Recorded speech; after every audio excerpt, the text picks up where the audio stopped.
Look, the tariffs are an American policy. The president wants the American people to understand how great tariffs are for them. And so one of the ways to prove to the American people how great tariffs are is to have them share in a part of 1 year's income from these tariffs. And that's $2,000 a head, as he said, for people who need the money. You know, he's going to constrain it to people who need the money. And that's exciting. So the president's got that on his desk. I know that's something he wants to achieve, and his legislative team will figure out the best way to do it. But what he's trying to do is make sure people in America understand that tariffs are their policy. It's to make America stronger, and it can also benefit their pocketbook, and that is coming next year from the president. In Brussels, under a steady drizzle, Commerce Secretary Howard Lutnik stood as the face of a new era in American trade policy. What began as an economic debate over tariffs has now transformed into a broader national discussion about whether tariffs can actually pay Americans directly. The concept, referred to by Trump's administration as the tariff dividend, suggests that the revenues collected from tariffs could soon fund $2,000 payments to millions of Americans. For Lutnick, the idea represents more than stimulus. It's a rebranding of how the country sees global trade and self-reliance. So what we've been talking about, we started about digital. You know, the idea is that the European Union continues to make rules that only harm our big tech companies. And they're just not getting the investment that we're getting. You know, we have company after company after company announcing $500 billion of investments in America. And here they're getting $10 billion. So the idea is, come on, guys, embrace the ideas and the model of the Trump administration, and you'll get $1 trillion in investment here. So we're trying to teach them and encourage them to follow the Trump lead and learn how to embrace the digital markets and the AI world. Lutnick's remarks highlight the foundation of this policy, using tariffs and trade leverage to keep investment flowing into the United States. The Commerce Secretary portrays the U.S. as the global example of how embracing innovation and lowering regulation leads to unprecedented growth. By contrast, Europe, he says, remains stuck in bureaucratic red tape. This economic divergence gives Washington new confidence to turn tariff income into direct benefits for its citizens, a striking departure from traditional trade orthodoxy. It's just regulation. It's just they think that you can regulate success, which you cannot. The idea is to create the environment where companies thrive and build and grow. And what they just said to me this morning is, look, we're trying to build our small companies. That's why we're regulating your big companies. And the key is no one's going to build a big company here because it just gets regulated the heck out of it. I mean, we are trying to convince them to do the right thing. For Lutnick, the European regulatory mindset stands as the perfect foil to Trump's economic experiment.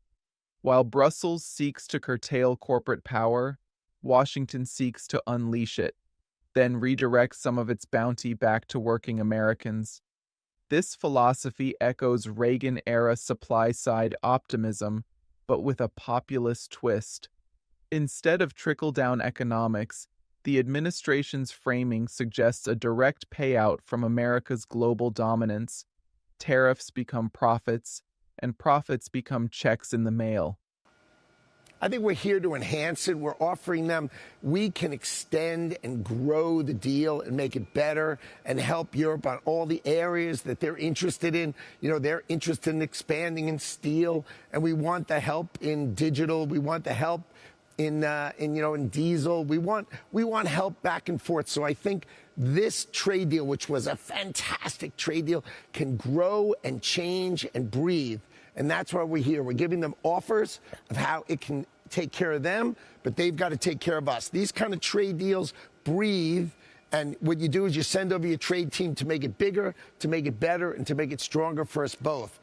Here, Lutnick paints trade deals as living organisms, contracts that breathe and evolve with each new negotiation.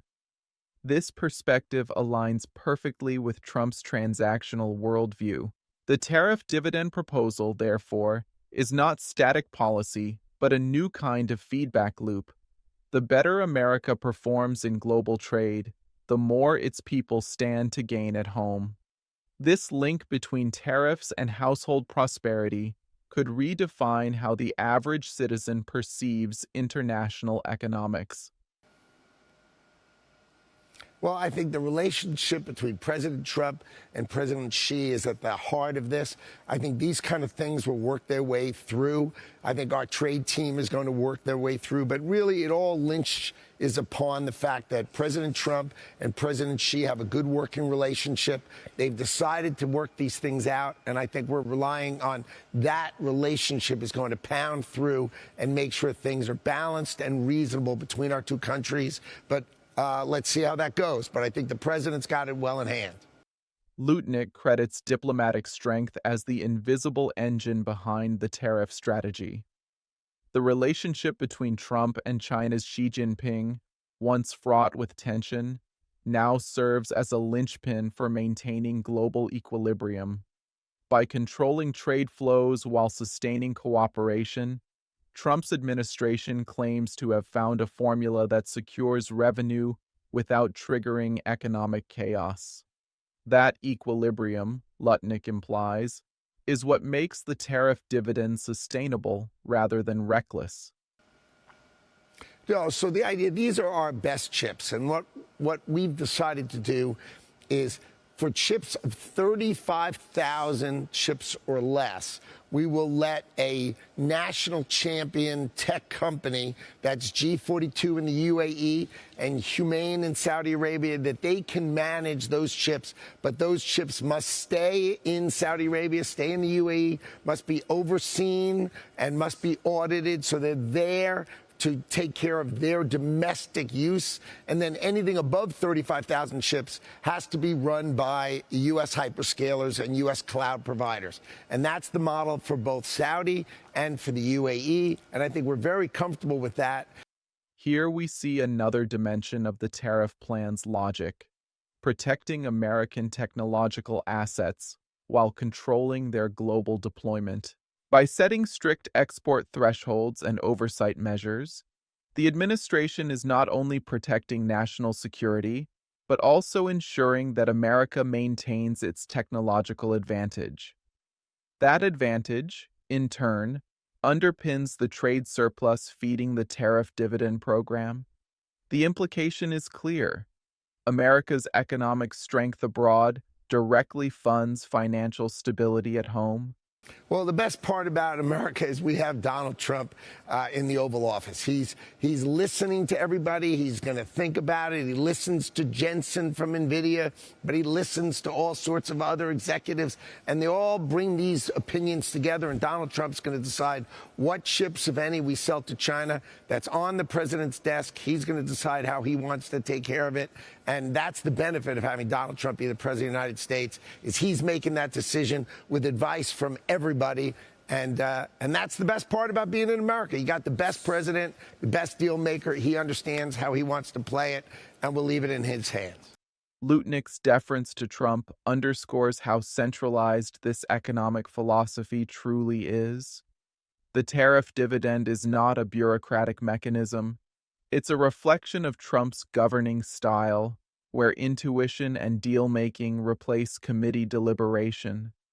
To supporters, that approach makes policy nimble.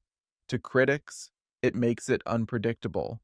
Yet, to Lutnick, Trump's confidence and instinct are precisely what make the $2,000 checks plausible, even in the face of deficit concerns and Supreme Court scrutiny. The White House now approving the sale of NVIDIA's advanced AI chips to Saudi Arabia's Humane company and the United Arab Emirates G42 tech firm. Secretary, you and I were both at the investment summit on Wednesday. Tell me about that partnership. And do you worry that sending these very advanced chips to the Saudis will ultimately make its way to China, or do you expect we will be sending those chips to China as well? This question from the Fox Business host cuts to the heart of America's balancing act. Can the U.S. maintain its global trade advantage without arming future competitors? Lutnick's measured reassurance reflects confidence that the administration has found that balance. To him, trade control and domestic prosperity go hand in hand. Every dollar from tariffs and every chip sale conducted under careful oversight builds the fiscal foundation that will eventually fund the long-promised $2,000 payments. Yeah, for sure. But the Committee for a Responsible Federal Budget says that those payments will cost roughly $600 billion each round and increase the deficit by $6 trillion over a decade. The White House preparing, of course, backup plans in case the Supreme Court rules against the president and the emergency powers on tariffs. I want to ask you about those backup plans. Critics argue that the math doesn't add up. A $600 billion distribution per round could balloon the deficit beyond historic levels, threatening inflation and long-term stability. Yet the administration counters that these payments are not spending. They're returns on profit. To Trump's team, the dividend isn't a handout. It's a reward for America's global dominance. Whether that framing holds under scrutiny remains to be seen, but it's clear that the idea has electrified both supporters and skeptics alike. But what he's trying to do is make sure people in America understand that tariffs are their policy. It's to make America stronger, and it can also benefit their pocketbook. As Lutnick frames it, tariffs have evolved from a tool of economic protectionism into a direct conduit for wealth redistribution. American households as shareholders in the nation's trade success. If implemented, this $2,000 tariff dividend would mark the first time in history that federal trade policy directly rewarded individual citizens. It's an audacious experiment, merging nationalism, capitalism, and populism into a single economic vision. And that's the benefit of having Donald Trump be the president of the United States, is he's making that decision with advice from everybody. And that's the best part about being in America. Do you think the $2,000 tariff dividend would truly benefit working Americans? Or is it just another political maneuver disguised as economic generosity?